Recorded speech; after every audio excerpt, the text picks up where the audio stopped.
علی رضا منگی official YouTube channel میں آپ سب کو خوش آمدید کہتے ہیں اور اسی کے ساتھ آج کی ویڈیو سٹارٹ کرتے ہیں۔ عامر لیاقت کی پہلی اہلیہ بشریٰ اقبال نے طلاق کی تصدیق کر دی۔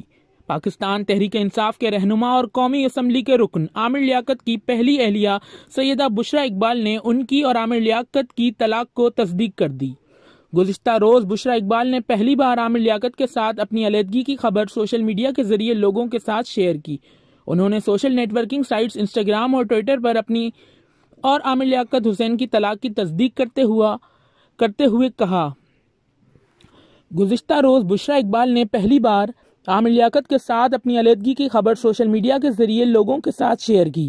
انہوں نے social media networking sites Instagram اور ٹویٹر پر اپنی اور عامر لیاقت حسین کی طلاق کی تصدیق کرتے ہوئے کہا، سلام، مجھے لگتا ہے اب یہ وقت اپنے اور اپنے سابق شوہر عامر لیاقت کے رشتے سے متعلق وضاحت دینے کا ہے۔ عامر لیاقت مجھے طلاق دے چکے ہیں۔ انہوں نے مزید کہا، حالانکہ مجھے طلاق دینا ایک بات ہے، لیکن توبہ عامر لیاقت کی دوسری اہلیہ کے سامنے فون کال پر مجھے طلاق دینا میرے اور میرے بچوں کے لیے بہت دردناک اور صدمے کی بات تھی۔ میں اپنا معاملہ خدا پر چھوڑتی ہوں۔ واضح رہے کہ عامر لیاقت حسین نے 2 سال قبل 2018 میں سیدہ طوبہ عامر کے ساتھ اپنی شادی کا انکشاف کیا تھا۔